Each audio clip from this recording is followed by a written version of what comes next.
Transmitter device activated. Coordinates set for Earth 2. Hey everyone, welcome to the Earth 2 podcast, your weekly exploration of the DC Comics multiverse and the legacy of their Golden Age characters through the Silver and the Bronze Ages of comics.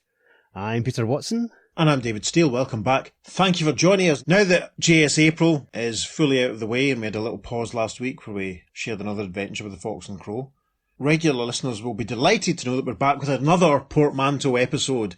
Isn't that right, Peter? Oh, yes, that is correct. And I'm also delighted to be doing all this editing once more. Yeah. We're recording this not in plenty of time in advance to give you... It's not like you've got other stuff to worry about right now. No. Yes, listeners, I'm delighted to say that we're kind of getting back to the plot this week. I've been moaning a little bit recently about how, essentially with 2 months worth this year already, where we've not been keenly pursuing our intent to document the pre-crisis multiverse with an emphasis on the legacy of the Golden Age characters through the Silver and Bronze Ages of comics. But we're about to read another issue of First Issue Special, which means it's time for another of Peter's special Road to First Issue Special portmanteaus. Isn't that right, Peter? It most certainly is. It's number 2 in the Road to First Issue Special. So, listeners, we're only laughing because out of delirium and madness. Yes, so we did one a few months ago where we covered the first, or we alluded to the first few issues of First Issue Special, where we had Jimmy Olsen, Boy Millionaire. And then we had the Element Man from Detective Comics issue 294. Oh, so we did, that guy that looked like Magnus Robot Fighter. Mm-hmm. Yeah, that was a cracker. And of course, we had the Golden Age Lady Cop. How could I forget? Of course. God, it's ages since we did that one. It certainly is, yes. That's still here, actually. I've still got the Gangbusters. I've still got the show Gangbusters. You'll need to come in and get it. So this week, yes, listeners, we're going to be alluding to the next few issues of First Issue Special. Peter, which characters appear in the next few issues of First Issue Special? Well, in issue 6, we have the Dingbats of Danger Street. And that, of course, is a Jack Kirby creation, written and drawn by Jack, inked by Mike Royer.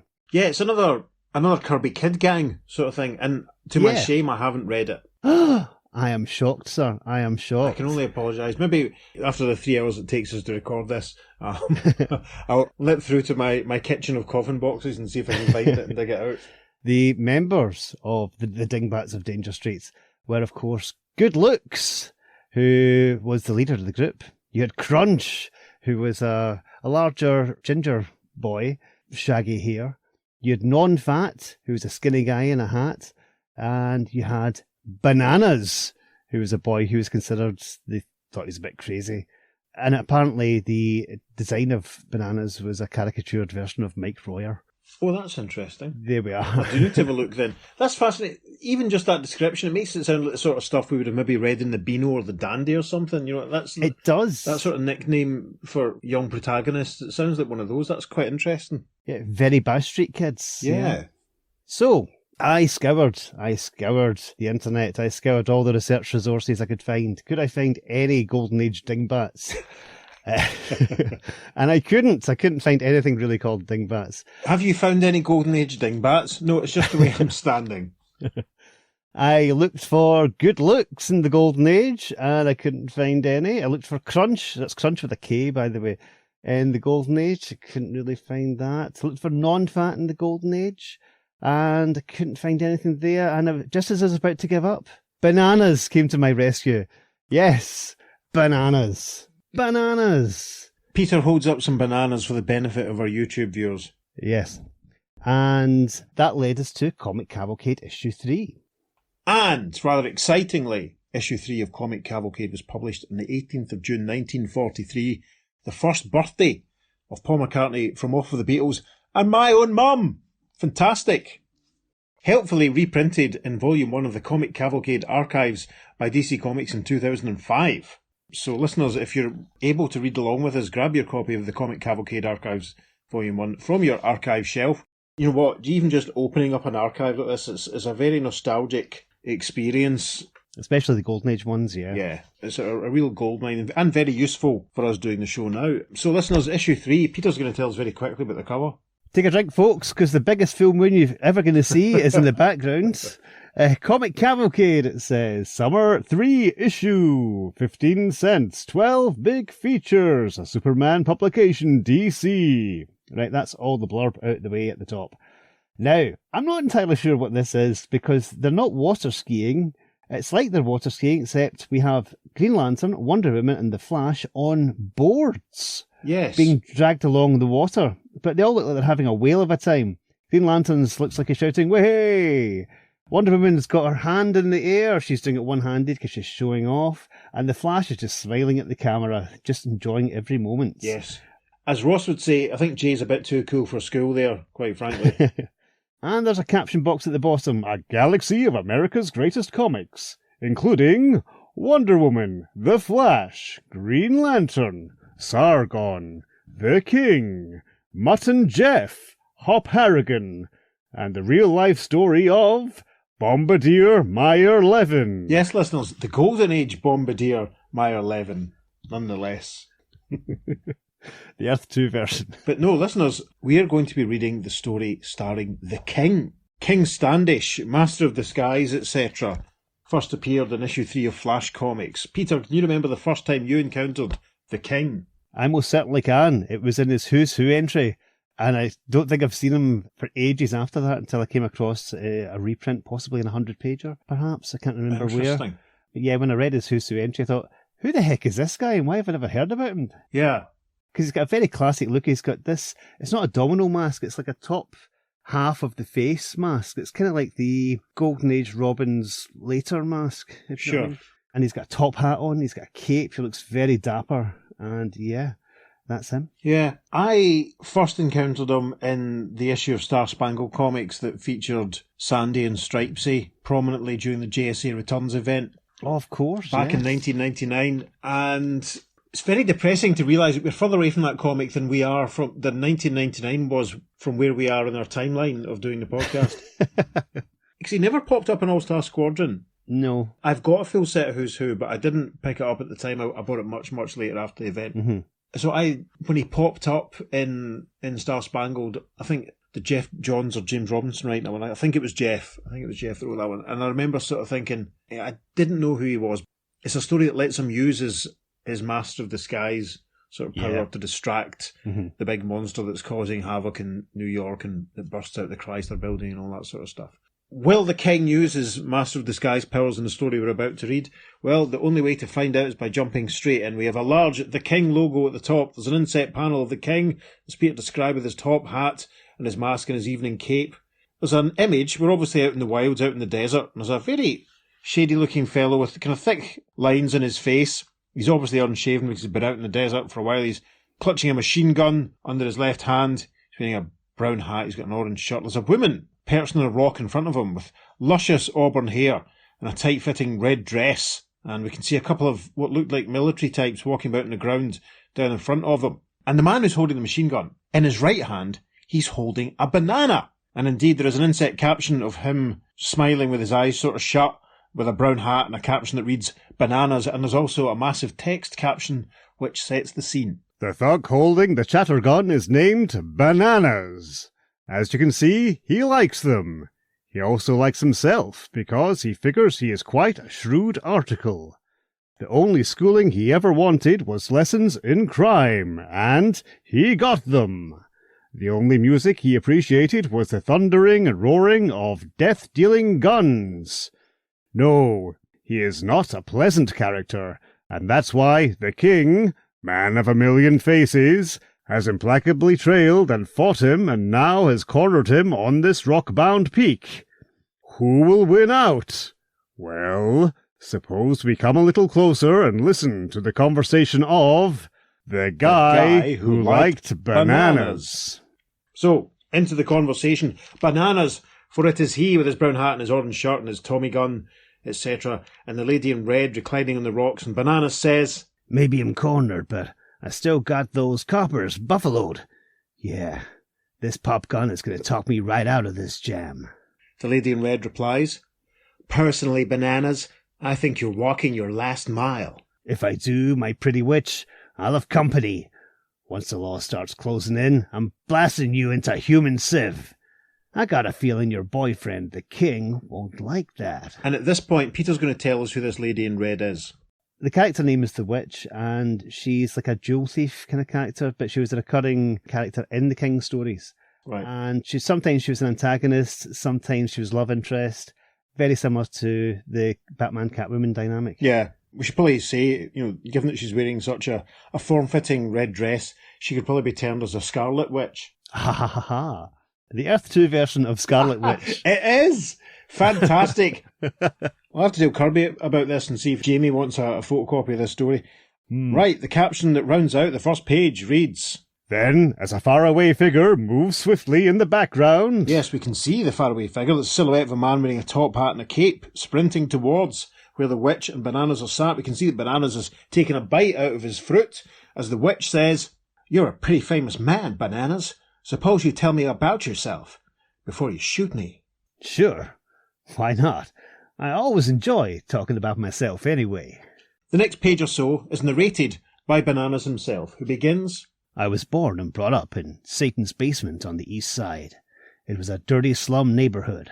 Worth pointing out, of course, that the Satan's basement supported the Montrose Avenue at the LA2 in Reading. We see a shot of a young boy wearing a red jumper, obviously in a run-down part of town. We can see washing and hanging on lines strung between buildings and a rotten old fence and rubbish lying around. And take a drink, listeners, for there is a garbage can beside him, and the little boy is saying, "Someday I'm gonna get out of this dump. I'm gonna be a big shot." Bananas' narration resumes. I used to swipe bananas. I always liked him. One day, Big John saw me. And take another drink, listeners, because we can see another garbage can behind him, but Bananas is clutching a bunch of bananas, but he himself is being clutched and grabbed by a large, overweight-looking gangster type in a purple suit. We can see he's got a black and orange striped shirt. He wears an orange hat with a black band and a red tie with a golden clasp on it. And he's grabbing Bananas by the scruff of the neck and he's saying, "No wonder they calls you Bananas. Bah, you can do better than that." Yeah? What's wrong with bananas? "Oh, Bananas is fine, but there's a different kind of fruit which is better. Long, green fruit. How about helping us swipe some of that?" Sure. What can I lose? I was a smart guy even then. I wasn't satisfied with the layout Big John had doped out. Great panel here. We can see Big John and some of his pals in a shady drinking den. Lots of smoke in the air. Tables lit under spotlights. Big John and a couple of his pals sat there as Bananas runs in saying, "Nix on that shooting stuff. There's a better way." "What's your angle?" says Big John. Bananas replies, "What's the matter with tricking old Mike out of the store? He's got a daughter out in the suburbs, ain't he? If someone calls, tells him his daughter is sick, old Mike will be so worried he'll scram and forget about the cash register." Some more narration from Bananas. Old Mike fell for it. The store was empty when we raided the till. My share was $40. Yes, we can see Bananas and Big John standing inside this establishment. We can see soap and salt on sale. The cash register is there. Bananas, holding a bunch of notes, says, $4 Nuts! Don't tell me you call this real dough. Big John, with a hand on his hip, says, "I suppose you know how to make more." You bet I do. There's an armoured truck that passes our block once a week. If you're smart, you'll go after that next time. Page 3 begins with a nice drawing of two crossed guns, two crossed machine guns, as I always think of them, gangster guns, and some more narration. I was right again. As the years rolled by and my brains kept thinking up crackerjack crimes, I took over the mob. I was the top man. And we then see Bananas, obviously grown up, in a very large, opulent sitting room. Big painting on the wall, bookcases rammed, fireplace, lush chairs, some fancy plants. Bananas himself is wearing a very ornate red dressing gown and a green scarf, and one of his goons is standing in front of him and he says, "What's the next deal, boss?" That truck with the shipment is passing through here in a couple of days. It's a cinch with the idea I got in mind. Bananas' narration resumes. Guess it was just around that time that the king started taking an interest in me. And we see King Standish, who looks very much like Terry Sloane to my eyes. Blonde hair, he's wearing a green suit, he's sat in a nice big comfy orange chair, beautiful carpet, yellow with sort of blue flowers on it, very nice. And he sat reading a newspaper which appears to be called The Dispatch. And King is saying to himself, "The police haven't been able to pin anything on Bananas and his mob yet. His jobs are always mighty cleverly figured out." King stands up, starts pacing around, saying, If I were the head of that gang, how would I go about planning my next crime? I've got to figure out what Bananas would do, and then beat him to it. And he punches his palm for emphasis, because he's given himself a nice bit of motivation there. That night, an extra man joined the truck guards at their depot. Yes, we see the back of a van, obviously transporting money. A couple of guards inside with money bags on the floor in front of them. And the king, in his full gear, nice evening suit with his top hat and his mask, is jumping in behind them, saying, "Keep moving, just as you are." One of the guards replies, Gosh, don't tell me the king has turned crooked. Standing in the doorway, the king says, "Empty those money bags, then refill them with paper. Hurry up." One of the guards reaches for his pistol and says, Oh no, you're not stealing this dough, brother. "You're right, I'm not, but I'm making sure no one else does. I want to meet Bananas and his gang, and I've figured that you boys have something he wants." Okay, king, but you'd better be right. This is against regulations. "If I'm wrong, you've lost nothing," says the king as the van moves off. And of course, listeners must remember this is all being narrated in flashback by Bananas, who rounds out page 3 by saying, We knew the route the truck would take. My men waited. And then... Yes, we see that we're out of town, the van is progressing nicely along the road, and then we see two suited and hatted goons, each bearing axes, and the obvious conclusion is then that have knocked down the tree that has just fallen with a crash right in front of the van. We hear a scream from inside, as one of the goons with an axe says, "Ha! Perfect timing!" First panel of page 4, the two hatted and suited goons are running down towards the van. King has stepped out of the van. We can see the damage caused by the tree. The first goon is saying, "This is the smartest setup Bananas ever figured out. Nobody's shot, just an accident. And the best part is, the trees don't talk." And at this point, the king leaps into action saying, "Maybe trees don't talk, but my fists do." He punches out one of the goons, saying, "Have one on me, punk." And the goon yells, "I should have kept me axe. Oh!" Another one, we can see reach into his jacket, and he says, I'll plug you for this. "Naughty, naughty," yells the king, who lunges forward, grabbing the bad guy's gun hand, pushing it back so that the gun fires harmlessly into the air. Bang! Banana's narration picks up again. I was in the getaway car. I wasn't packing a rod, so I decided it would be healthy to leave. See the car roaring off. King sees it go, and he says, "That must be Bananas making a getaway. But I didn't actually see him. To convict him, I need proof." He recognized my boys, of course. He made himself up to look like the killer. He had his nerve. He came to see me. And we see Bananas sat behind his desk, munching on a banana, obviously, and the king in disguise as obviously one of the men who attacked the van. He's the first one in the brown suit. So he comes in and says, "I got away by making a sudden break. What do we pull next?" Like a dope, not knowing he had told the coppers to keep mum about the real killer being captured. I told him. We see Bananas is holding up a plan to a building. He says, My inside man forgets to lock the bank door. and a thoughtful killer, aka the king in disguise, rubs his chin and concludes, "And we walk right in."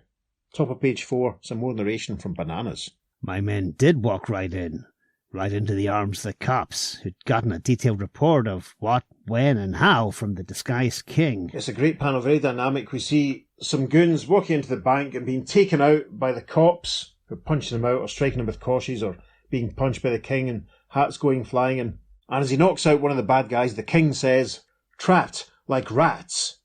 In the next panel, we see that Bananas has taken shelter behind a pillar, saying, The king! who moves forward, prompting one of the policemen with him to say, Hey, king! Watch out! He's dangerous! "I'm no Willie Lamb myself." I thought I had him when he came round the bank post, but he's slippery as an eel. He sidestepped so fast I couldn't see him. Yes, we see Bananas taking a few shots. Bang, bang! King ducking out of the way as Bananas says, Take that, king! The next panel, we see Bananas legging it out of the bank, his hat flying off, for emphasis, policemen chasing after him, firing their guns, as Bananas says, I can't wait to see what happened. I gotta blow. As he runs, Bananas crosses into the path of a young newsboy who is yelling, "Read about a big roundup! King works another miracle! Bananas Dawson on the lam!" We can see the headline in the newspaper reads, "Roundup Escapes." Amusingly, as the boy is yelling this, Bananas approaches him and says, I'll take one. I wonder if the boy realised that's who it was, listeners. The next panel's cracking as we see Bananas reading a copy of the Daily News. The headline reads, "Big Gang Roundup, Dawson Escapes." And there's a photograph of him. The front page of the paper, smoking a cigarette, and the caption, Bananas Dawson. Taking this all in as he munches on a piece of his favourite fruit, Bananas says, They got my mug plastered all over the state by this time. But if I'm going to blow, I ain't blowing alone. I'll show the king what a mistake he made. And then we're back in the present day. Bananas and the witch perched on the rocky outcrop. Bananas finishing the piece of his favourite fruit that he was munching on, throws the skin carelessly onto the ground. As he does so, he's saying, That's how come I made you trail with me, witch. The king's soft on you. Yeah, my way of getting back at him is to make sure that you get the works before I do. Unseen by Bananas, but of course seen by us, the readers, is that the king is climbing down the rocks behind them. In the first panel of page 6, as the king continues to descend the rock face, we see Bananas helping the witch to stand up as he says, On your feet, witch. If the coppers start pouring slugs, you'll be my shield. And standing above them, the king yells, Bananas, you're through, washed up. What do you mean? Bananas' head spins around. He sees the king jumping down in front of him. He exclaims, Oh! As the witch observes, There's your payoff, the king. King steps forward immediately, punching Bananas out as the witch says, I kept him talking so you could creep on him, king. Good work, witch, says the king, as he's punched Bananas and his hat falls off and drops his gun. But Bananas gets to his feet in the next panel saying, Wait till I get my mitts in this chatterbox. I'll finish both of you. He's reaching for his gun, stepping forward. What? He hasn't looked where he's going, listeners. The discarded banana skin is right in front of him, and as he steps on it, he slips and falls off the cliff edge with a scream, falling to his death, taking the banana skin and his gun with him. The witch hides her face in her hands at the horror, and she says, How terrible! And as she and the king stand for the final panel, the king says, It's a twist of fate, witch, but his crime career was begun and ended with bananas. And a closing caption reads, And for more adventures that send chills and thrills chasing up your spine, read the amazing exploits of the King, now exclusively in Comic Cavalcade. By United States War Savings Bonds and Stamps. Well, that was quite poignant in a way, wasn't it? It was a bit of Yeah. a tragedy and flashback. I really enjoyed that, actually. I mean, you saw the king, the witch saw the king approach right at the start, and that's why she said, Oh, tell me all about yourself while I, make you face towards me and not have a look around Yes. so he can sneak up. Genius. Love it. Yes. And then a really fun, interesting backstory to a baddie. You don't usually get them. Usually it's all about, here's the crime, here's the hero solving the crime. That sort of thing's a bit different in the Golden Age. I really enjoyed that. Short and sweet, but very enjoyable, very, very satisfying is the word I'd use. Mhm. I feel a little bit sorry for Bananas Dawson, even though he's obviously a bad guy. Yeah. He's obviously very clever and resourceful, and you wonder what might happen in his life if he'd had sort of maybe a different influence instead of Big John, Yeah. to lead him further down the path of crime. That scene in Banana's sitting room, it looked very much like if a bat had flown through the window at that point, because it looked very much like Bruce Wayne's Yes, I mansion. can see that. And of course, him there in the smoking jacket. Yeah. If that had happened, could have been different. Yeah, or if someone had maybe thrown a banana through the window Could have been. to maybe rip the mickey out of him, he might have become a super villain called Banana Man. Might have done. When Eric eats a banana, an amazing transformation occurs. There's one for our UK listeners, the readers of Nutty and the Beano and the Dandy and all that sort of stuff. Mhm. I want to read another King story, so you're going to have to do some digging and find something else where the King meets someone with a familiar name. I'm very glad the king got to use his powers of disguise. That Yes. was great. Although it's weird because the character he disguised himself as is called the Killer, but he wasn't referred to as the Killer before that, which is a bit confusing in the story. Yeah, If they'd called him something like Muggs or something, that'd have been good. yeah. I mean, it's where the sort of punctuation, the way the comics are lettered, doesn't really help it, because if the rest of the letters would have been in lowercase, it's easier to read Yeah. and say this is an alias or a name given to someone. Yeah. But it's a minor fault in a very short and satisfying story. Mm-hmm. Will the King ever appear again on the Earth 2 podcast? Quite possibly. You never know. I'm not ruling it out.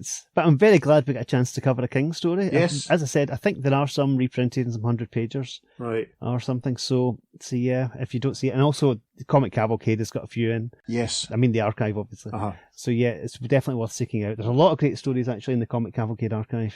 There is. Mm. This issue indeed has a piece on the phenomenon of the Minutemen, who, of course, were American military chaps who were ready to deploy at a minute's notice bear that in mind, listeners, for later on in the episode. Mm-hmm. So, that's our coverage of the Golden Age version of Bananas from the Dingbats of Danger Street. Yes, you heard it here first. Yes, tenuous, almost as tenuous as the Wildcat Oh, it's not story. tenuous at all. They've got the same name. That's fine.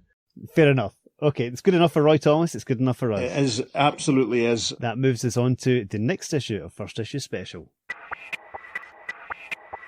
So, issue 7 of First Issue Special features the Creeper. I love the Creeper. Have we had the Creeper in the podcast before?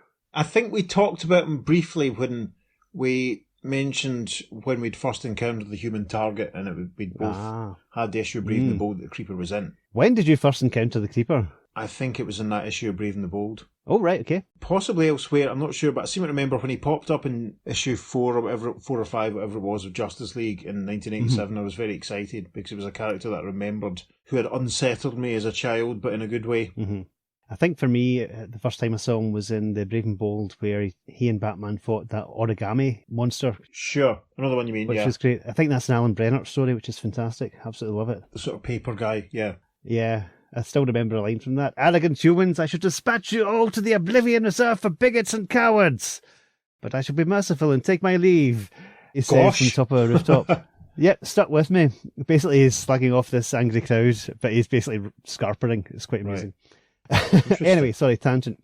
Next time I shall not be so lenient and all that. So, the Creeper.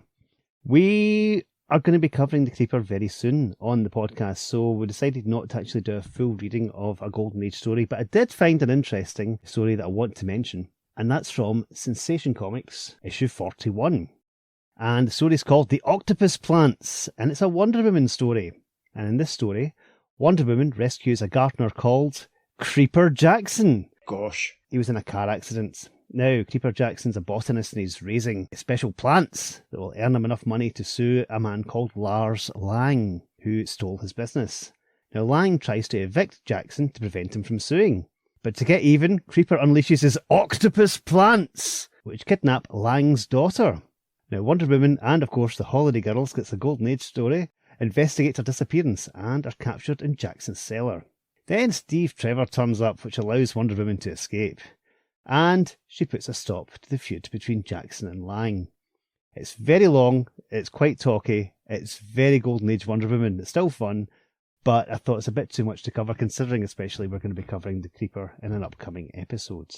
But one thing I want to mention is, the villain in it, as I said, is called Lars Lang, and his daughter's name is Lyra Lang. I'm suggesting this is the Earth 2 version of Professor Lang and, of course, Lana Lang. That I'm not going to argue. It is a multiverse of madness, after all. We have no evidence to the contrary. No. Of course, as Pete says, Creeper's going to be popping up soon because we're going to be reading the story from issue 2 of Super Team Family that co-stars the Creeper and Wildcat. Yes. Mm-hmm. So that will be along very, very soon indeed. So if you're a fan of the Creeper and a fan of the Earth 1 Wildcat, make sure you come back and join us for that one. So yes, we'll probably talk a bit more about the Creeper then, I'm sure. So who's in the next issue of First Issue Special then, Peter? First Issue Special number 8 is Enter the Lost World of the Warlord. Yes, Travis Morgan, the Warlord. Of course. Now, when did you first encounter Travis Morgan? I've got a feeling that it might have been house ads during the Legends event. Yeah, I'm exactly the same, house ads, but I think it was house ads for when they did all those backup stories. Right. The early 80s, the extra 8 pages, yes. Yeah, And I said, who's this Warlord guy?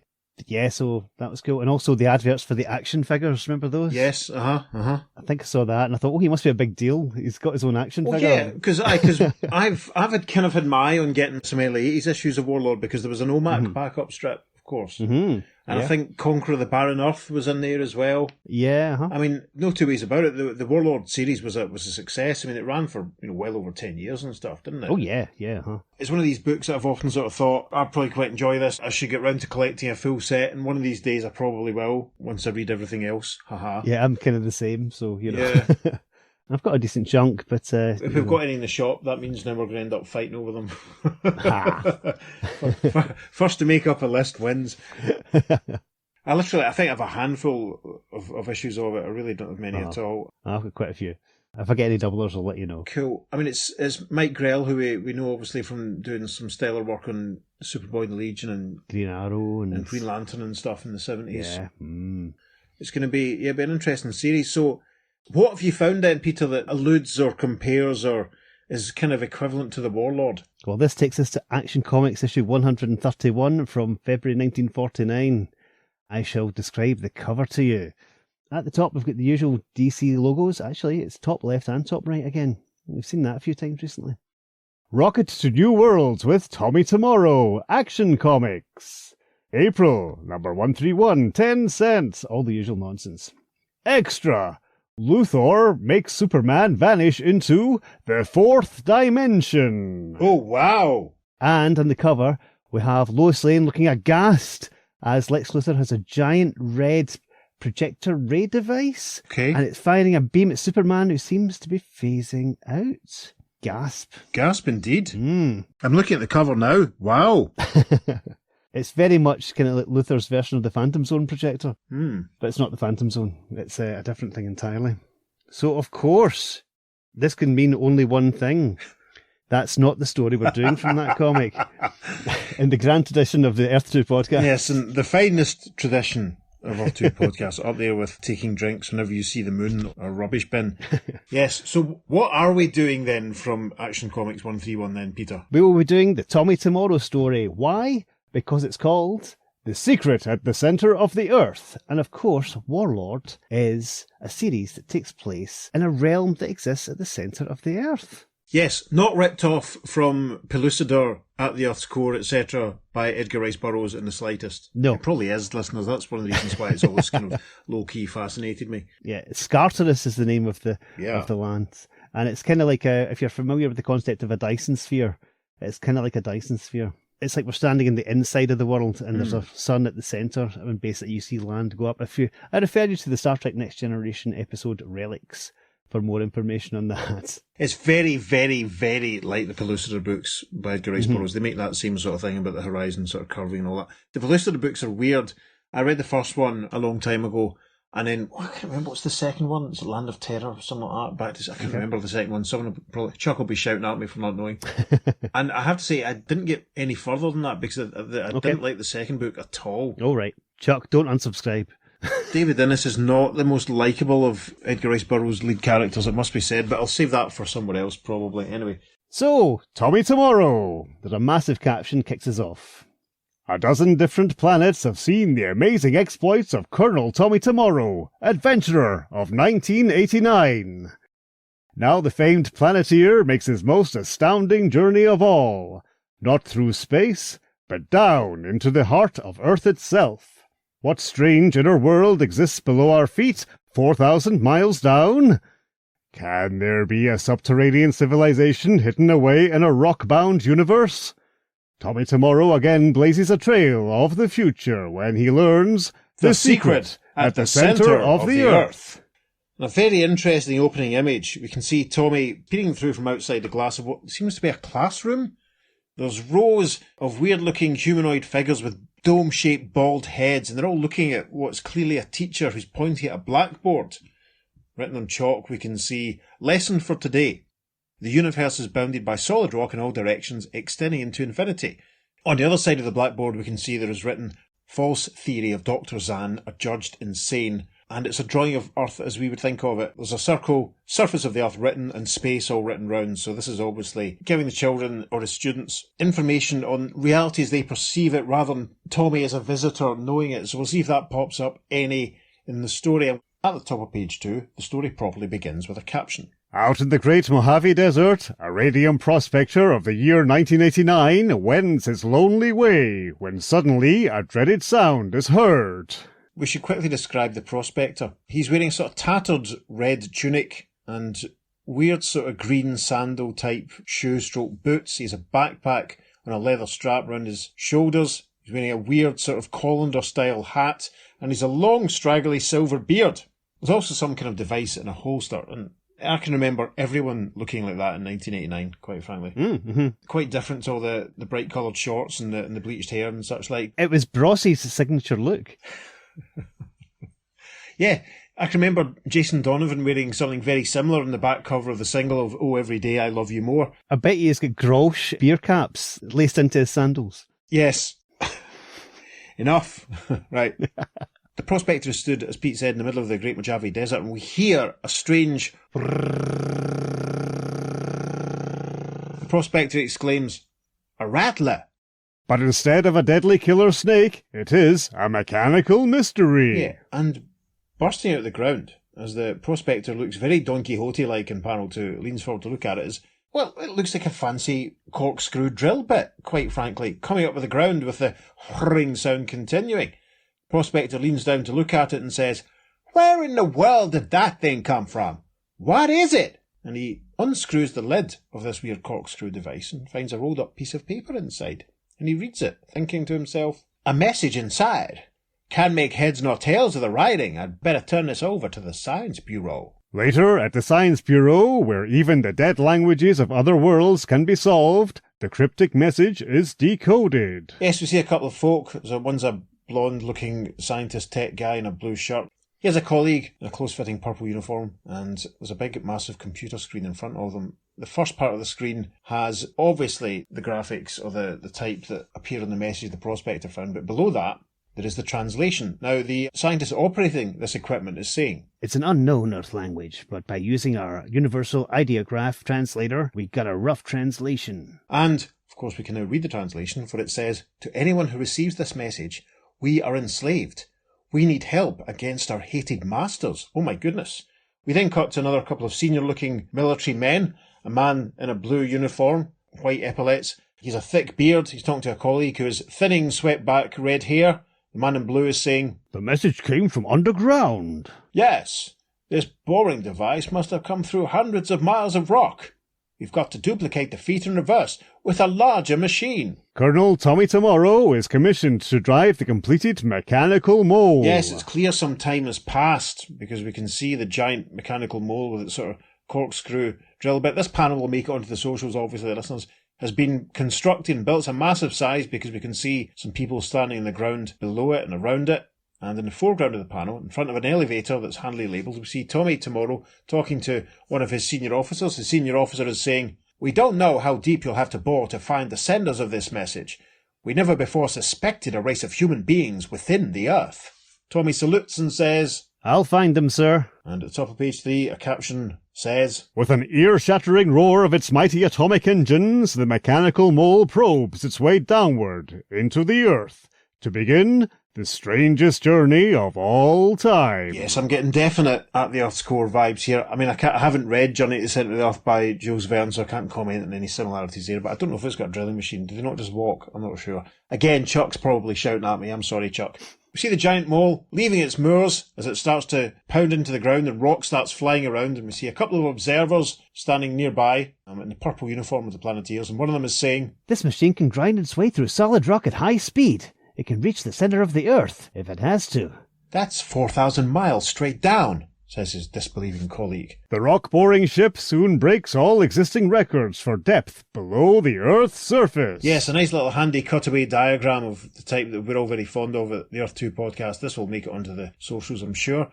We see a display showing the path being taken by the mechanical mole. We see that it's close to a mine shaft that's 7 miles deep and an oil well that's 9 miles deep. And we can also see that at this point, the depth of the ocean nearby is 12 miles deep, just to give you an idea how far they're going. From inside the burrowing mechanical device, we hear Tommy's voice as he says, Men, we're below all mine shafts, oil wells, and even the ocean bottoms, and we're still going down. "Gosh." But Earth's inner heat and the friction of their descent sends the thermometer soaring. One of Tommy's colleagues is obviously feeling the heat. We can see the sweat on his brow as he wipes it off, saying, 130 degrees. We can't stand much more of this heat, sir. Tommy at the controls says, Indicators show a deep pool of oil westward. I'll turn through it. and in the next panel we see the mechanical mole burrowing into the pool of oil, as from inside we hear Tommy's voice. Whew, that helps. The oil cooled us down considerably, and we can report this oil pool to the Science Bureau when we return. Awesome. But there are more discoveries as the mechanical mole penetrates unknown depths. Yep, see Tommy and his two crewmen looking at some kind of display, and Tommy is saying, A sample of each stratum we pass through comes into this slit. Look, men, we're going through a layer of solid gold, miles of it. Yes, indeed, and it's a little sliver of gold, for want of a better way of putting it. It's coiling in front of them. They all look delighted at this. I bet they're going to split it 3 ways, I would. Top of page 4, there's another caption. But again, later, danger strikes as they plunge unexpectedly down through the buried heart of a volcano. Yeah, this is another... I mean, we're going to be spoilt for choice putting these panels in the socials this week, listeners. Yes, we can see the volcano bubbling away from inside the mechanical mole. One of the crewmen says, "Molten lava? Our armour plate can't stand up against that." Quick, turn for solid rock. Calamity averted, the rock-eating ship continues on its blind journey down, down, down. Yes, we see Tommy sat at the main controls, studying and doing some working out, as one of his colleagues stands in front of a dial, a depth gauge, in fact, and we can see, as he reads from it, 2,000 miles down. But we've struck no cavern yet in which people could live, Tommy says. I have a hunch that our destination will be the centre of the Earth itself. Oh my goodness, the captioning resumes. Tommy Tomorrow is right. At the depth of almost 4,000 miles, an unbelievable sight meets their wondering eyes. We see them all bursting through a wall of rock into, well, just a large cave by the looks of things. From inside the mole we hear, Look, the centre of the Earth is a huge hollow. We burst through and now we're dropping like a stone. This ship isn't meant to fly. gosh, yes, it does start to plummet. We can see everyone falling around inside the mole in the next panel, as Tommy says, Relax, men. We're not going to fall or smash anywhere. You see, down here, there's no gravity. and indeed, we see one of Tommy's colleagues grasping hold of a control panel to stop him drifting away completely, as his pal says, "We're weightless, floating." Tommy Tomorrow quickly illustrates the amazing phenomenon for his baffled men. Yes, Tommy has sketched out on a piece of paper a diagram. We might have room for this one in the socials. Again, spoilt for choice. It's a circle showing the hollow centre of the Earth, and he's written zero gravity, and he's written that on the outside of the Earth there is a gravity pull, and he then says, Simple enough. Gravity is the pull of matter, but since solid matter completely surrounds this hollow, the pull is equal in all directions. Thus, gravity cancels out to zero at the centre of the Earth. "Well done, Peter. I understood that perfectly. Mm-hmm. I'm going to get you to record that again, and we're going to use it as my new answer phone message." I'm going to get t-shirts printed up with that on it. Wonderful. Indeed, do we have anything? Is there enough 2-podcast Redbubble shop? Not yet. One day. We should do that, actually. We could say things like, fill in the blank, supported the Montrose Avenue at blah, blah, blah. We could do that. It'd be funny. Right. We arrived at the top of page 5. Oh, this is gorgeous. The caption there reads, The ship comes to rest lightly as a feather, and the crew of the mechanical mole experiences complete lack of weight. yeah, a hatchway is opened in the side of the mole, and the first of Tommy's colleagues has stepped out and seems to be floating away, but his pal is grabbing him by the ankle to stop him doing so. We get a great shot of the cavern here, and what looks like in the distance to be a massive burning red sun, but is indeed probably just the core of the Earth. As Tommy's 2 colleagues try to stop floating away, Tommy observes, Watch yourself, men, or you'll float away. Notice that there's a small central sun giving the hollow light. It's probably composed of accumulated radioactive matter. Well, that puts my theory to shame, doesn't it, listeners? In the next panel, Tommy and the 2 Planeteers are quite happily walking along the surface, and Tommy says, A world within a world. Let's find the people who sent the message. Our boots, fitted with suction cups, will substitute for gravity. well, there you go. In the next panel, they've got a bit further into the cave, and looking above themselves, they can see 2 human-looking figures, both bald, no body hair at all, weird pointy ears, deeply lined foreheads, wide eyes, perched on a piece of rock above them. It looks like they're having a huddle, as if they're conspiring almost. One of Tommy's colleagues says, "Inner Earth people. They're not of the human race." I'll pick up what they're saying with the telepathy translator. And that appears to be the device that Tommy has now wearing around his neck, thankfully. The next panel, nice circular inset as we get a close-up of the 2 underground inhabitants. The first one says, It was hopeless to send those dozens of messages up through the rocks. "Yes, for there is nothing but more rock around us. The entire universe is nothing but solid rock.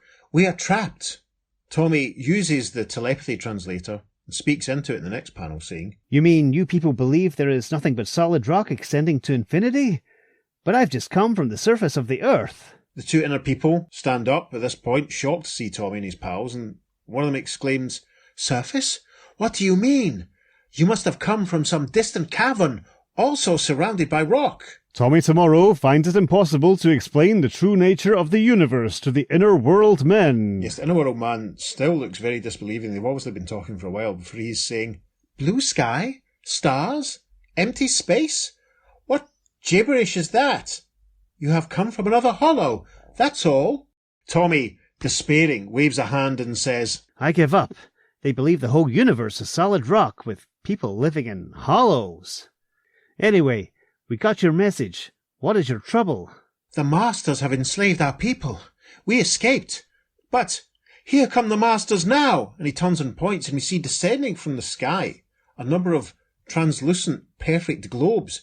And inside each of them are some more of these underground humanoids. The same sort of pale pink skin and exaggerated features, but these new arrivals seem to have very extravagant, fancy haircuts, for want of a better way of putting it. One seems to have a Mohican, one seems to have a weird sort of painted-on crash helmet. A caption says, Propelling themselves in plastic balloons, the strange masters of the inner world recaptured their slaves and defy Tommy tomorrow. Yes, and we see slits opening up on the side of the bubbles, the balloons, as the new arrivals reach out and pull in the two conspiring people we've already met. One of them with a Mohican and yellow trousers saying, Come, slave, we need you at the rock plant. And as Tommy, trying to break through to free his new pals, rebounds off and says, Oof, no way of breaking into that thing. There's a bit of a slow dissolve here. Later, back at the ship, Tommy easily sees where the captives are taken. Yes, Tommy and one of his colleagues standing outside the mole. Tommy using a pretty cool set of binoculars, looking up into the sky almost, and he's saying, They were taken to a city which exists on the other side of this huge hollow. I can see the city plainly, upside down. And Tommy tomorrow finds an easy way to visit the alien city of the Hollow, where gravity does not exist. Yes, we close at page 6 with a nice shot of the mole, and Tommy and his pals seem to be trying to shift it with their bare hands as Tommy says, The ship is weightless here. Once started, I'll float to the city. All right, men, one good shove. Caption then at the top of page 7 reads, This is Tommy tomorrow's unique flight across the hollow center of Earth, in an armored-plated ship that on Earth's surface could not lift itself an inch. Well done, Peter. Good job. You're getting better at all these captions. We get a nice, very simple. I find this panel really quite amusing because it looks like there's yellow dough ring lying in some red jam in the middle of a big plate of custard and a fly crawling over the top of it.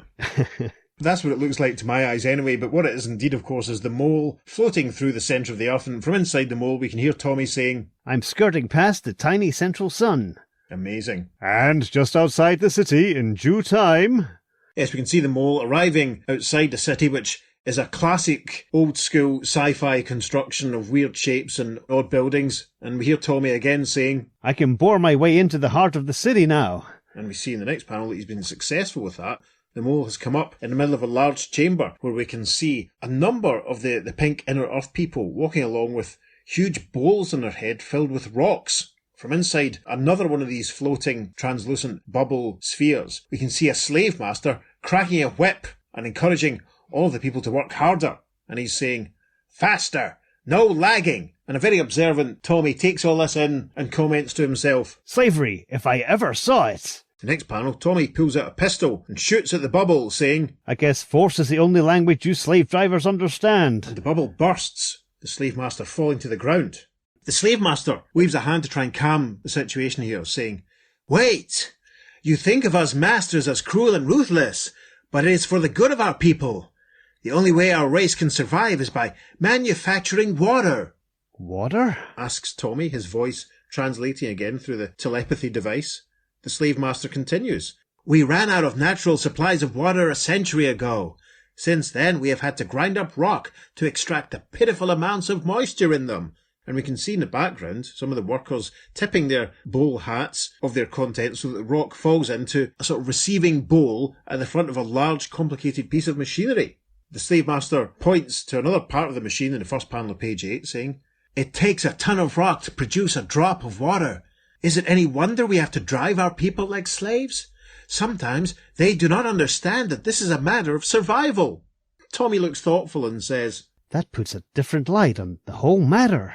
Yeah, and we see the little tiny drops of water being created in the machine and dripping down into a tank. Sometime later, after rounding up his crew, Tommy Tomorrow takes leave of the inner world with a daring plan in mind. Yes, we see everyone back inside the mole. Tommy's colleagues doing their business in the background as Tommy activates a lever and says, If the masters had plenty of water, they would voluntarily end the slavery. They promised it. Our job is to produce.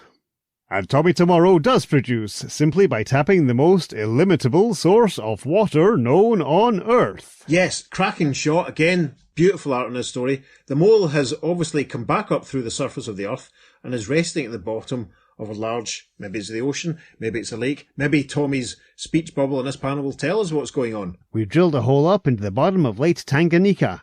Before the hole closes up from shifting stresses, enough water will pour down to supply them for ages, and the lake's water level will only go down a few feet. That's helpful. Inside the mole, one of Tommy's colleagues says, Great work, sir. You'll be honoured in the inner world for centuries to come. And a modest-looking Tommy says, But I'll bet they still don't believe we came from the Earth's surface. There's a slow dissolve. However, months later, this statue is erected by the grateful denizens of the inner world. And we see, with the radioactive gathering matter miniature sun hovering above, a large, what appears to be golden statue of Tommy Tomorrow in full uniform with a dress cape, standing in the middle of a massive underground lake. And inscribed on the base reads, Colonel Tommy Tomorrow, who came to save us out of the rock universe from some distant, unknown cavern. And a caption reads, The end. The end. That was very interesting. That didn't sort of play out the way I thought it was going to play out. No, it was almost Doctor Who-ish, and he appears in an alien civilization, for lack of a better word, and there's something bad going on, and he overthrows the government and then beats it.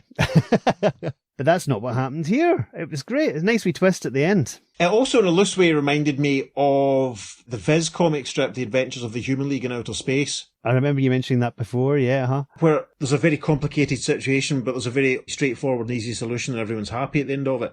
You know, hopefully they've got enough water that they'll set up some kind of recycling sort of thing so that they can, maintain their supply or something. It's fascinating just to read that, because you expect, given those Fantastic Four stories that we did recently, especially the first one with Johnny going through into the fifth dimension. Sure. I kind of half expected towards the end Tommy and his pals to be leading a full-blooded revolution and fleeing the slaves, but it actually turns out that this is some kind of necessary for everyone's survival bit of cooperation, and then he's got a solution for it. It was very interesting, very surprising. And it's been happening for a century. I mean, we don't know how long this inner world century lasts. Let's be honest, it's not like they can work through the turning of the earth, the seasons and things. Yeah. If their sun, for lack of a better word, is always there, how do they even, calculate time? But obviously it has been happening for quite some time. Yes, that's all very valid. That's true. That's great, yeah. The fact that they've had to resort to slavery, because obviously their people wouldn't do this voluntarily, that's horrible. Yeah, there's obviously some kind of failure in communication when they haven't got everyone on side and they're having to conscript people. It makes you sort of wonder about a lot of the environmental issues that are being discussed in their own sort of media and sort of political sort of arena these days as well, especially given everything that's just happened in Spain the last couple of days. Fascinating.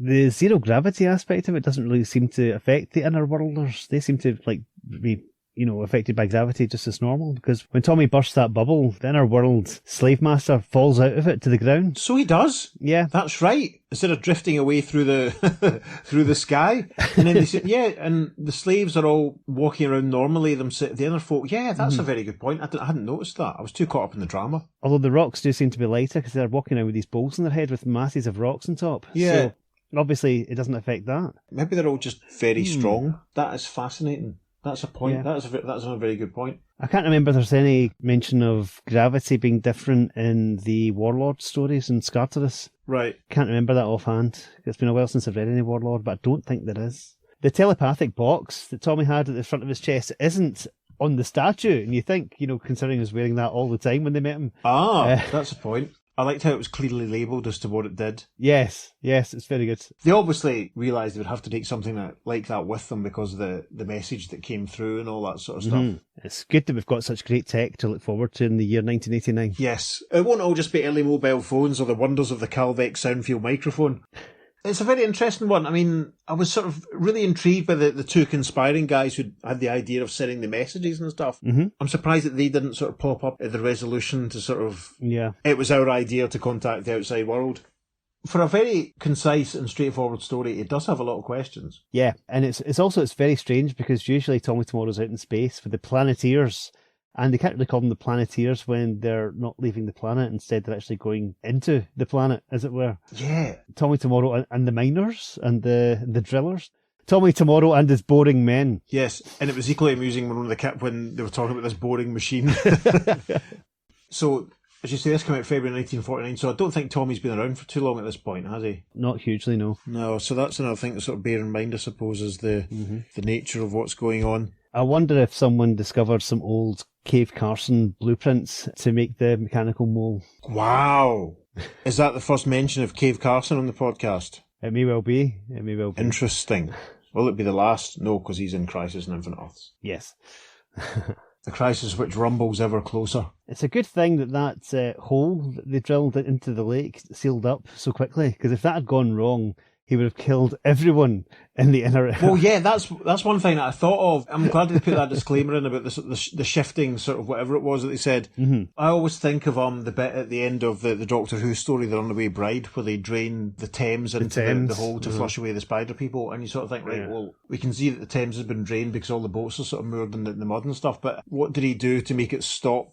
Just, maybe was the Thames flood barrier used in reverse or something, and did that limit, He reversed the polarity of the Thames flood barrier. Yeah, I've often wondered, how did you just drain all the water on the surface of the Earth just to kind of, I don't know, but that's a question for another podcast.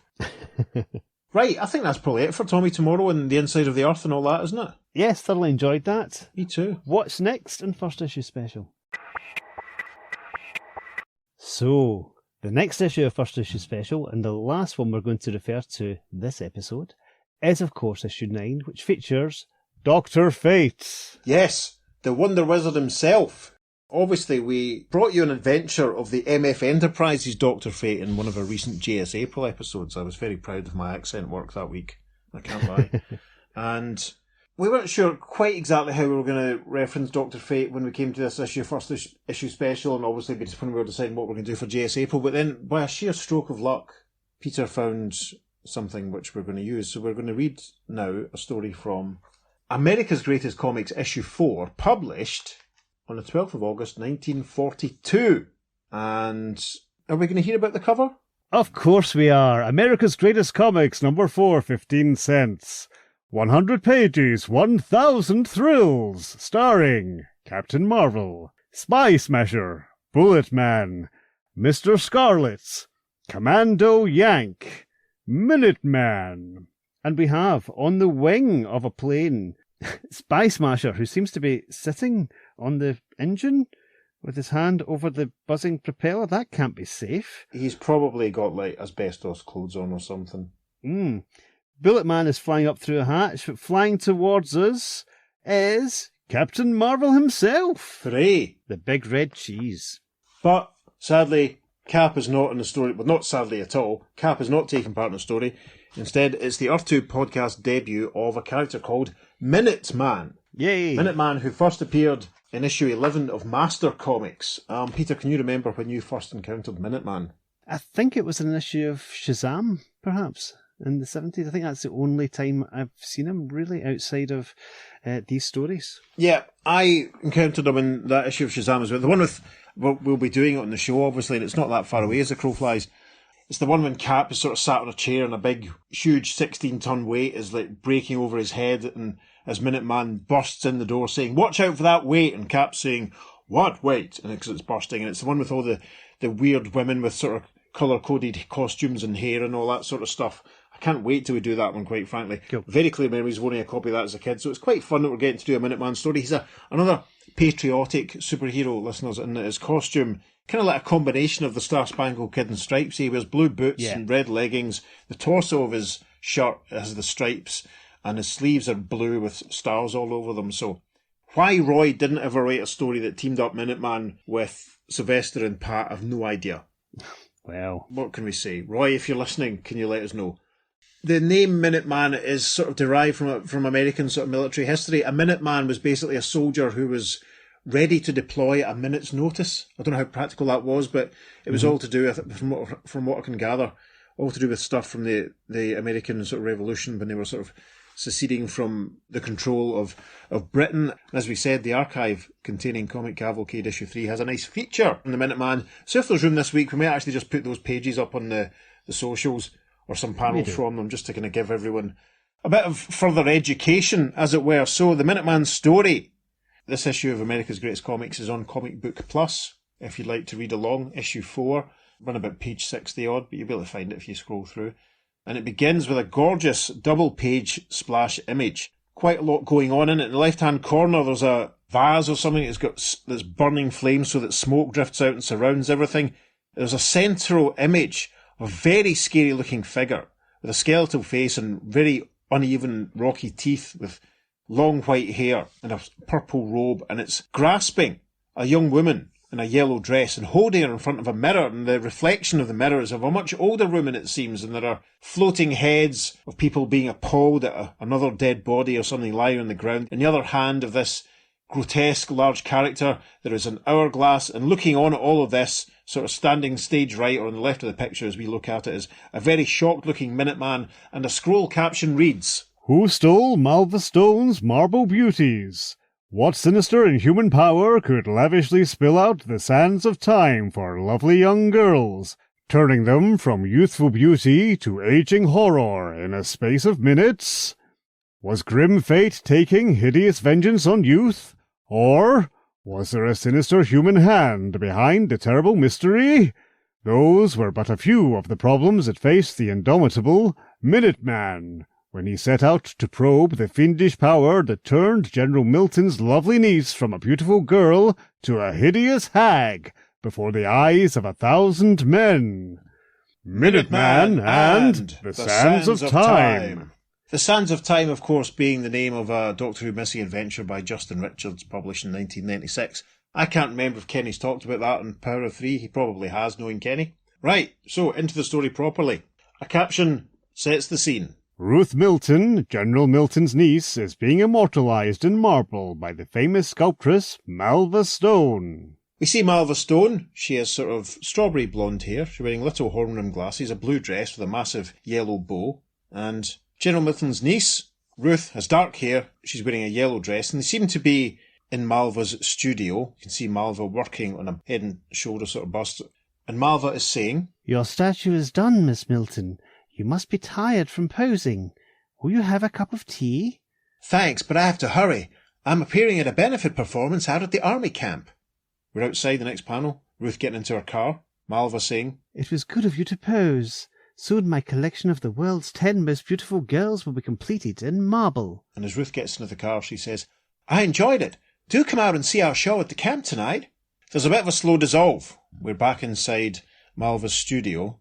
Looking up, we can see that a hatch is open in the roof, and a cloaked, big hat-wearing figure is lifting the hatch and looking down into the studio. Take a drink for a full moon looms behind them. We can see the heads of various busts and statues. A caption reads, Who is this intruder in Malva Stone's studio? Another collector of the world's beauties? And this creepy new arrival says, Ah, there you are, my lovely. You're coming along with me. Seizing Ruth Milton's statue, the mysterious intruder flees. Ruth Milton's statue, of course, supported the Montrose Avenue the last time I saw them at King Tut's in 1998. Take a drink, listeners, for there is another massive full moon. We see this creepy phantom stranger, shadow-esque baddie running along carrying the statue, saying, Ha ha ha ha! We must hurry, dear. You're appearing before thousands of men tonight, you know.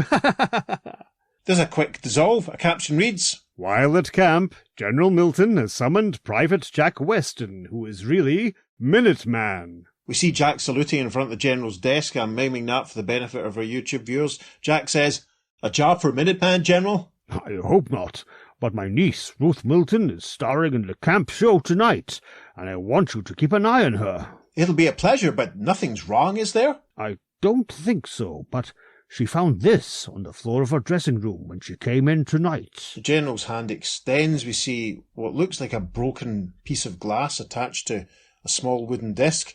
Jack explains what it is in the first panel of the next page, saying, What the? A broken hourglass? Yes, probably dropped by accident. But Ruth's superstitious.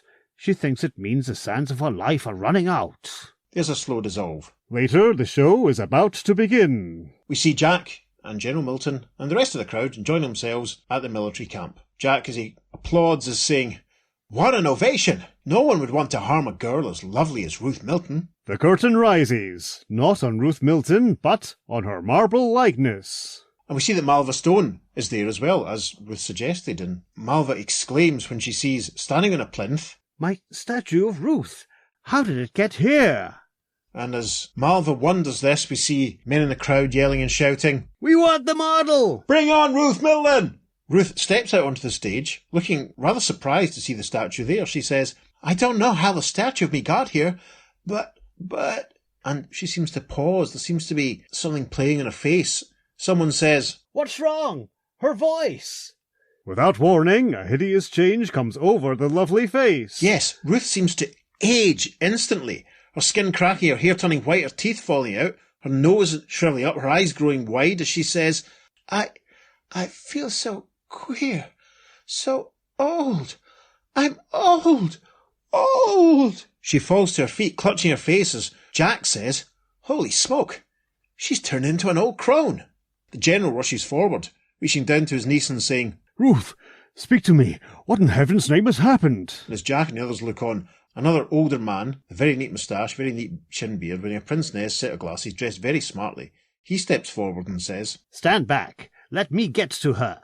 "Who are you?" says Jack. I'm Dr. Fate. I was her doctor. She invited me to see the show. Yes, another Dr. Fate, listeners. We'll point out that here it is spelt F-E-I-T. Bear that in mind. Dr. Fate kneels down to examine Ruth and proclaims, She's dead. Died of old age. General Milton recoils in horror as Jack says, "Old age? A girl of 20? This is some fiendish plot, and a grim task for..." And he quickly removes his army uniform, his overcoat, to stand revealed in his superhero uniform as he concludes, "Minuteman!" What a brilliant uniform that is. Why has there not been an action figure of him yet, Todd McFarlane? That's what I want to know. A moment later, outside the theatre. Listeners take a drink, for a full moon, a massive full moon, looms overhead as Minuteman observes Malva Stone running for her car. He says, "There goes Malva Stone, the sculptress, running away. I wonder what she's up to." And as the car roars off in the next panel, Minuteman jumps onto the back, holding on. And he says, "Here's one way to find out. Wherever she's going, she's in a hurry. I can't forget that her statue of Ruth played some part in this fiendish crime." After a short journey at breakneck speed, the car is brought to a halt, and... Minuteman jumps down from the car and observes that Malva is running up a flight of stairs, and we also see, behind a sort of metal banister fence leading up to the doorway, skulking, is a very small man, with a shiny bald head and glasses, who seems to be watching what's going on. So is Minuteman, for he says, "She's running to her studio." And then we hear, Help! Police! I've been robbed! "Uh-oh, sounds like more trouble." First panel on the next page, we see Minuteman running in to Malva's studio saying, "What's wrong, Miss Stone?" I've been robbed. 2 of my statues of beautiful women are gone. "Two? Miss Milton's, and who else's?" Delisha Dean, that beauty winner who appears with Mastro the Magician at Club Cairo. In front of her, her phone starts to ring. Malva says, Wait, the telephone. she answers it and obviously listens to what's being said for a moment, and then she exclaims. How horrible. She turns to Minuteman saying, My statue of Delisha Dean. The police just found it. In front of the old ladies' home. "Old ladies' home? I'm afraid that means..." A short while later, at the Club Cairo... The Club Cairo. We see a few people standing around. There's a sign on a little stand that reads Mastro the Magician and Delisha Dean. Mastro, we shall describe him, he's a tall chap wearing a green turban, an orange suit, a wide collar, and a very thickly knotted yellow tie. There's a few men sat around at tables in front of him, but significantly in the corner, there's one bald-headed chap with glasses, massive yellow bow tie, rubbing his hands. He looks very familiar. I think we saw him outside Malva Stone's studio. Mastro is standing in front of a large, open, Iron Maiden-type cabinet, and he's saying, You see, the magic cabinet is empty. I close the cabinet, pronounce the magic words, and produce the beautiful Egyptian princess. But he exclaims in horror. Ah! Because instead of the divine Delisha Dean, we see what appears to be another emaciated elderly corpse. Minuteman and Malva Stone have just arrived in the scene, rushing forward as the cabinet is opened, with Minuteman saying, "Stop! Halt! Oh! We're too late! It's happened again!" Grim history repeats itself, in more ways than one. Yes, as the little bald man with glasses who was standing outside Malva's studio and standing beside Masdro's cabinet looks on, Dr. Fate is there, and he kneels down to examine Delicia, and he says, She's dead. Dead of old age. "You!" exclaims Minuteman. "How did you happen to be here? I thought you were at camp." Miss Dean was one of my patients. She sent me an invitation to the performance. If I were you, I'd investigate Mastro. "Why?" He was engaged to Ruth Milton until she jilted him because of Delicia Dean. Mastro's not happy at that. As the doctor points in his direction, Mastro forms his hands into fists and says, "Why, you dirty squealer! I'll break your neck!" and they start having fisticuffs in the first panel of the next page. Dr. Fate exclaims, "Ugh!" as Mastro punches him, sending him flying back, as Mastro says, "Here's your guilty man. All the beautiful girls in the city are his patients." "Calm down, you two," says Minuteman as he steps forward. The caption for the next panel reads, As Minuteman separates the fighters, a sinister object drops from the magician's coat. yes, there's a crash as what appears to be a piece of glass falls to the ground. Minuteman looks down and says, "What? Another hourglass?" "It isn't mine. Somebody sent it to Delicia tonight. I was only carrying it." "If you're innocent, you won't object to my looking over your dressing room," says Minuteman as he steps forward. Mastro suddenly produces a knife and says, "No, stop! Keep out of my room or I'll kill you!" "Not if you insist on telegraphing your punches first. Hocus pocus," says Minuteman, who reaches forward, grabs Mastro and flips him in a judo style over his head and down onto the ground. Yow! Then follows up with a punch.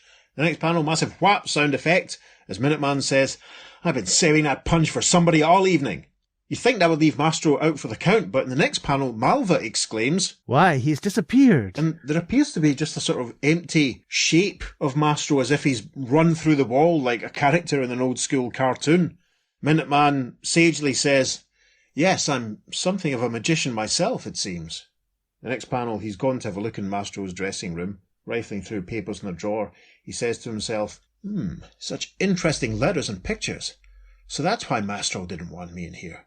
But it doesn't connect him with this fiendish plot. Yet. Next morning, the relentless investigation goes on. Minuteman, once again, as Jack Weston and General Milton visit the coroner.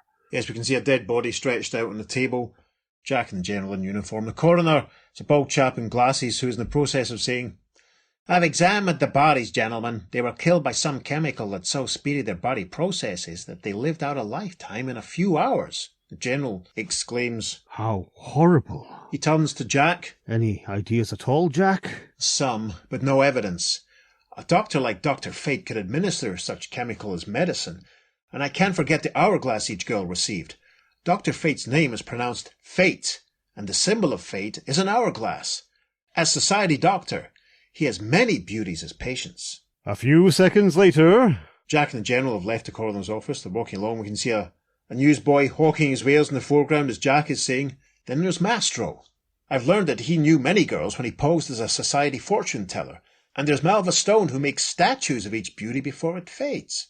The General has obviously registered what the little boy is selling. He says, Jack, that newspaper. in the final panel of this page, we see them reading from the Daily Voice, and we see also, peering over their shoulder, is a little bald man with glasses. The headline of the Daily Voice reads, "Tragedy at Beauty Show, Glamour Queen Dies of Old Age." And the General exclaims, Great heavens, another one. There's a slow dissolve. a short time later, at the luxurious office of Dr. Fate, society physician, Dr. Fate's behind his desk. A nurse is standing at the door and she says, "Someone to see you, Doctor. A man." A man? But you know I only see women. "You'll see this man, Dr. Fate," says Minuteman as he strides into the room. You? Why did you come here? "To ask some questions and take a look at your stock of medicines." No, I won't let you. And Dr. Fate pulls a gun, of all things. Minuteman tries to calm him down, saying, "Put down that gun. What's the idea? If you're innocent," the doctor points the gun at him. We also see that the doctor is holding in his left hand, I'm miming for the benefit of our YouTube viewers, a very fancy ornate-looking glass vessel. Indeed. Dr. Fate says, Stand back. If you try to examine this bottle, I'll shoot you. "That's a matter of opinion, Doctor," says Minuteman, leaping forward, colliding with Dr. Fate, who lets go of the vessel, exclaiming, Look out, my bottle! Slipping from Dr. Fate's fingers, the mysterious bottle crashes through the window. Yes. Will Peter's editing budget stretch to a glass-breaking sound effect here, listeners? Next panel is amazing. The art in this story is phenomenal. Nice overhead shot of Minuteman and Dr. Fate, and there's a sentence I never thought I'd say out loud, listeners, in my entire comic reading career. Can you imagine a story with, I'm imagining it right now, Minuteman and Dr. Fate looking, this proves that the Fawcett guys are on their own Earth here, really, doesn't it? Mm-hmm. This is the Earth S Dr. Fate. Minuteman and Dr. Fate looking out of the window of Dr. Fate's office, looking down to the ground below us. Minuteman says, "Missed. And we're 30 stories above the street." He's obviously trying to catch it, I think. Dr. Fate then says, "You won't find enough of that to analyse, snooper." Minuteman's taking his leave in the next panel. He's obviously made it down to the ground floor in record time as he's saying to himself, "What a mess. And I'm no closer to a solution than... Hello? What goes here?" And we see there's a group of men standing around. There's obviously been some kind of collision. Minuteman says to one of the passers-by, "What happened?" "Somebody tossed a bottle out of the window and conked this little guy on the dome." Minuteman kneels down, picking up the bottle. He takes a sniff at the lid and says to himself, "What a break. This is the stuff Doc Fate was so anxious to hide. Uh-oh. So that's his racket. Say," because he's noticed the man lying on the ground who was hit by the bottle. It's a small, bald man with glasses wearing a wide yellow bow tie. Minuteman grabs him by the lapels and pulls him up, saying, "You! Everywhere I go, I find you hanging around. What's your game? Who are you, anyhow?" "Me? I'm the judge." "Judge? Judge of what?" "Of beautiful women, sir. That's why I follow you, because you lead me to such beautiful women." And he smiles a horrible, creepy smile, his eyes narrowing and his glasses balanced on his nose. Minuteman says, "Get this, loopy. I don't want you tagging me around anymore. If I catch you again, I'm liable to take you apart for investigation. You understand?" "Oh, yes, sir." And leaving him sit on the ground, Minuteman marches off, saying, "That gets rid of him. Now let's see where we stand." And this is where we take the werewolf break, listeners. Great shot here. It's a panel of Minuteman with some question marks floating around him as he strokes his chin and considers everything that's going on. Trying to work out, obviously, who's killing all these young women. "Which one?" he says. "One of these four knows the deadly secret of making young girls grow old. I've got to pick the right one, or..." And in the first of 4 inset panels, we see Malva Stone in her studio, and she seems to be addressing the reader when she says, "So what? Suppose all those girls did pose for me. And what if my statues do figure in every murder? That doesn't mean I did it. I'm just a poor, weak woman." And then we see Dr. Fate examining one of the victims, and he says to the reader, "Don't accuse me of those murders, even if my name is pronounced Dr. Fate. Sure, I could administer the deadly drug when I treat my beautiful patients, but you can't prove I did it." We then get a close-up of Mastro with one eye, because he's got a monocle on, popping under his turban as he says, "Can I help it if all those girls who died found me fascinating? Sure, I know many feats of sinister magic, but why should I kill them?" And finally we see a shot of the judge, with his shiny bald head and his wide yellow bow tie and his glasses, as he sweats and says, "Oh, now you can't accuse me, sir. Of course I hang around all the time and follow the lovely girls, but I'm just a judge of beauty. Beauty is my hobby. I wouldn't think of destroying it so hideously. Oh dear, no." And a caption rounds this page out. What do you think, reader? One of these 4 suspects is lying. Can you help Minuteman pick the guilty one? Make your guess. Then read on, if you dare. Caption at the top of the next page then reads, If Minuteman could only see into Malva Stone's studio at this moment where Lovely Lane, the movie glamour girl, prepares to pose for a statue. Yes, we see Lovely Lane, and she is lovely. She is very statuesque, curly dark hair, wearing a very fitted green jacket, a white blouse. She seems to be holding a kind of glass bottle, and she's saying, "This is so thrilling, Miss Stone. What's that?" "A special cream. Rub lots of it into your face, my dear. It will bring out the highlights of your beautiful features." Uh-oh. Some time has passed. Maybe she's been posing for her statue. A caption reads, Half an hour later, and Lovely Lane is taking her leave. She turns in the doorway and says, Shall I come back tomorrow at the same time? Tomorrow? Well, if you feel like it, my dear, but be sure to leave that special cream on your face. And as Lovely leaves, we get a close-up of Malva Stone looking very malevolent indeed. And she quotes the name of the Inspiral Carpet's comeback single from 2003 when she says, Come back tomorrow? That's good. You won't be able to come back tomorrow, my pretty. You'll be dead. Dead. A hideous old hag. She laughs evilly, and then we see her clutching another glass bottle and saying, My precious, precious cream. I have another job for you. Minuteman is snooping dangerously. I wonder how he'll look if he dies of old age. Now let's hurry back to the unsuspecting Minuteman. And we see Minuteman pounding the pavement, walking along with the judge, with his even wider yellow bow tie and his even larger round belly, walking along behind him. Minuteman saying, It could be any one of them. But, hello? What's all the excitement down there? And he looks over. We see a large sign above a booth that reads, Defence Bond Drive. Buy a bond and get a kiss from Lovely Lane, the actress. And we see all sorts of men queued up already. Of course they are. And Lovely, in the process, kissing one chap on the cheek, he looks delighted. Minuteman takes all this in and says, Uh-oh, now there's something. That offer should sell $1 million worth of bonds. And we see the judge with love hearts floating around his wide eyes as he says, Oh, my, a kiss, an honest-to-goodness kiss from Lovely Lane. Oh, ecstasy. Oh, bliss.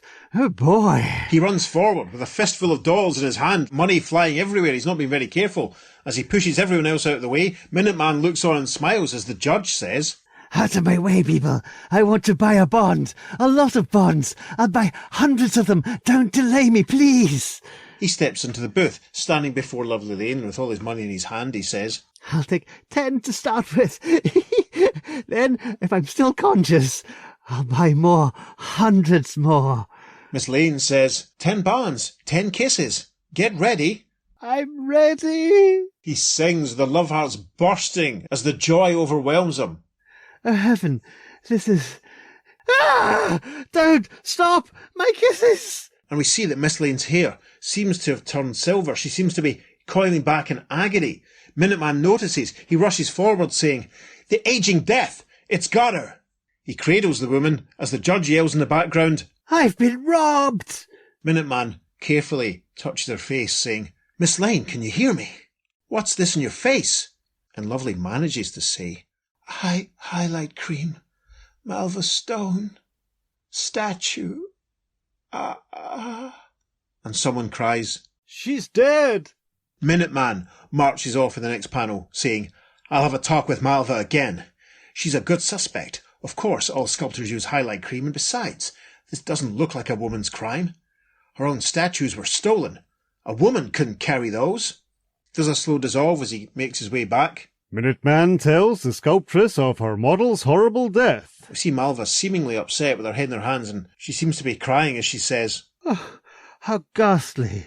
And I was going to ask you to pose for a special statue of Minuteman. A statue of me? Why, I don't mind.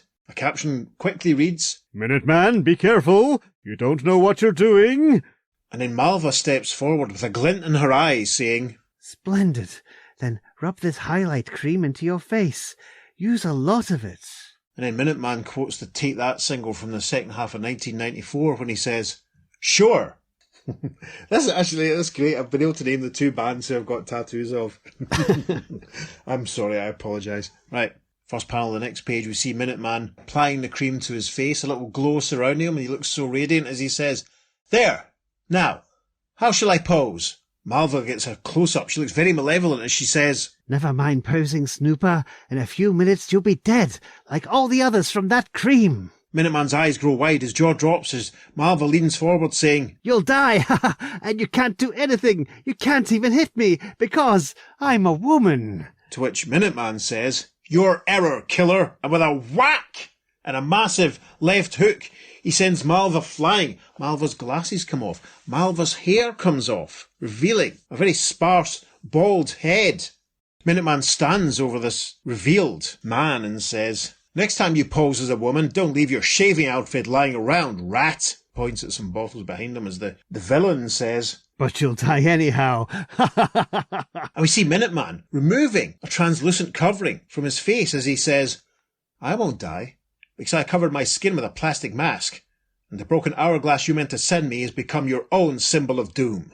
Later. And we see Minuteman standing arms folded with a senior officer as a couple of policemen lead the bad guy away. Minuteman, summing things up, says, he's a madman. His mind cracked years ago when a famous beauty refused to marry him. He's plotted revenge on beauty ever since. Oh yes, pick up Dr. Fate for peddling dope and Mastro for blackmail. Forget about the judge. He's only a screwball. And a caption concludes matters reading, Be sure and follow the exciting adventures of Minuteman every month in Master Comics. And I suppose, listeners, that has brought us to... The end! My goodness, that was an epic. Yeah, How many pages? that's about 17 pages, I think.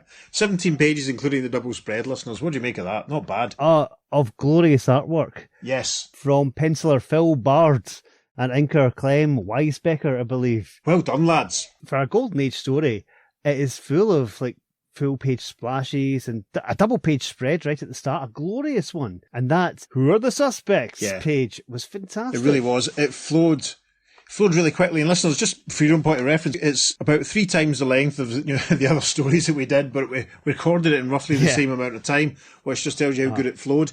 We've talked about this before, how the Fawcett stories are often quite killy. There's always quite a high death count, and this one's no exception. All those poor, beautiful young women that have aged to death. Mm-hmm. I'd hoped there might have been some sort of way of reversing it, at first when I was reading it, but no, they've all gone. Is it the first cross-dressing villain that we've had on the podcast? I think so. That was a bit of a surprise. On my first reading it because Malva and the judge both wore the large yellow bow tie, which I'm miming for the benefit of our YouTube viewers.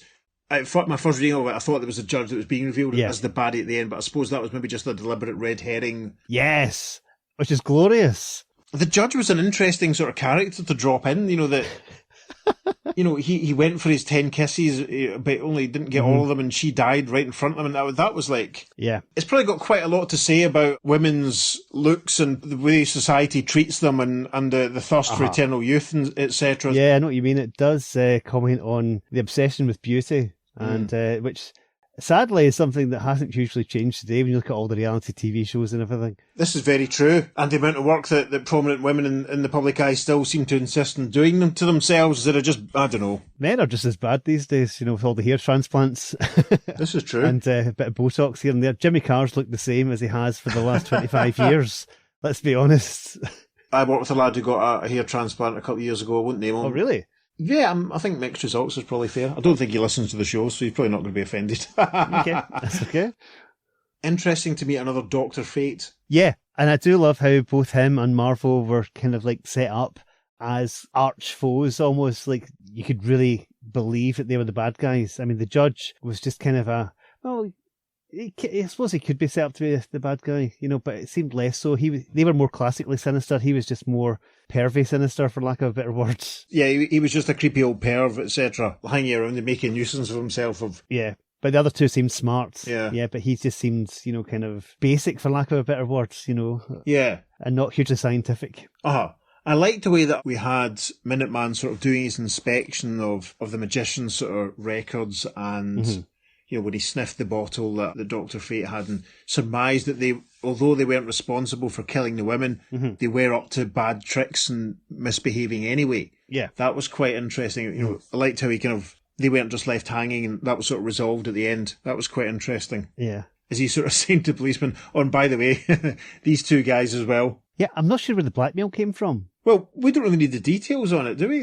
No, but where did Minuteman find out that Marvel was... It's when he searches his dressing room after he disappears. Oh, I suppose. Yeah, there'll be evidence there. I'm not sure where he disappeared to. Did we see him after that? I don't think we did. No, I don't think so. Until it can't be me. It can't be me. Yeah. Yeah. These have been 3 very, very enjoyable stories that we've done in this episode. They've all been very consistent to very high standard. I've sort of been stung by that Hourman story that Steve and I did a few weeks ago, so it was nice to read 3 really good examples of, Golden Age goodness. Exactly. Perfect way of putting it, yeah. See, that's it. I mean, these are all from around about the same time, let's be honest. Yeah. And the art quality is so much better than those ones. They're great. Yeah, I mean, they're all within about 6 years of each other. Yeah, so It's fantastic, and seriously, the art in the Minuteman story is just, it blew me away, and I don't know why I haven't heard of Phil Bard. I'll be honest. Right. It's someone I'm not aware of, but Yeah, it's like lavish. When I first read it, I thought of like Simon and Kirby sort of style, but no, it was someone I'd never heard of. Unless it's a pseudonym for someone, I've not done a dive on him, folks. So right. if you know more about Phil Bard, please get in touch. Yeah, I mean, the artwork was gorgeous. I think the title of the comic lives up to its aspirations. I suppose America's Greatest Comics. I mean, they've obviously given the artist the room and the scope to tell the story. Again, the example of that Our Man story that Steve and I did a few weeks ago when it was all tied up in 3 panels and a caption. This had proper room to breathe, but it was large panels, which meant there was room for the art to sort of really dazzle. Yeah. And it took its time. It used its 15, 17 pages to do the job. Unlike so many of these stories, you know, how many times have we sort of thought, right, this seemed a bit rushed, or this could have done with another 3 or 4 panels. You know, if they didn't have that half-page advert, they might have been able to do this. You know, so it was nice to be able to read a story that didn't feel rushed and was just taking its time. That's the thing. I'm reading from the PS Art Books Softy, America's Greatest Comics Volume 2, which came out fairly recently. And the reproduction, this is great. It also includes all the adverts and everything, and it's not broken up by adverts during the story, which is fantastic. Clever. Because sometimes, as you said, we've got an advert page in there, or there's a half page, but there's not, and it's really good. Yeah. It really just keeps the flow going. That's actually, you know, think how many times when we've done our regular episodes and it's been like, and the tiny caption reads continued and third page falling. Do you remember when DC started doing its new format comics in the mid-late 80s when I was still mainly a Marvel guy, but picking up the odd DC comic because new Marvels and any Marvels at all were kind of scarce on the ground in Paisley at that point. And I remember how the stuff like Young All-Stars or what have you, all the adverts were at the back. Yeah. You could read the story more or less interrupted, and the adverts were all just put to the end, which seemed very clever. Someone thought that through. Yeah. We have a number of those books in stock in FP and Socky All Street listeners, the PSR books, and I've got a couple stashed. I think I actually had a copy of this one stashed, but put it back out by mistake. Well, I'd again remind everyone to check out the amazing resource that is comicbookplus.com, where you can read the rest of the stories and the other issues of America's Greatest Comics and see if there's anything in there that you think we should cover. If there is, you could let us know. So that was the Earth S, Dr. Fate. Yes. Next week we'll be diving into that proper first issue special and covering the Walt Simonson Dr. Fate. Yep. Where everything changes, nothing is ever the same again. Everything changes, and that's another Take That song there. Yep. Uh-huh. But listeners, what did you think about these 3 stories? Why don't you write to us and let us know? You can email us at theearth2podcast@gmail.com. Make sure you follow us on social media because we're putting up lots of lovely bonus material for this and indeed every episode. On Facebook and Instagram, we're at the Earth2 Podcast, and on Twitter, we're at podcast_Earth2, and it is the number 2 for all of our socials. Yes. As I always say, listeners, if you're feeling generous, please consider going to wherever it is you receive your podcasts and leaving us a review, or perhaps just leave a nice comment on our Facebook page. We got a nice message on Facebook the other day. A shout out to Kevin Zemanek. I hope I've pronounced that properly. Kevin, do let me know. We really, really appreciated you sort of getting in touch. And a lot of people that give us feedback, but it's nice to know that we've reached someone else and we're not just shouting into the void. So cheers for that, Kevin. Take care. Yes, thank you, Kevin. On that bombshell, I've been Peter. I've been David, and we'll see you again soon on the Earth 2 Podcast. Transmatter cube activated. Return coordinates set for Earth Prime. Yes, this boring device must have come... this boring device, sorry. Yeah, it's so dull, this device. Yes, there's a crash. As what appears to be a piece of glass falls to the ground. Our man... Oops, I knew I'd do that eventually.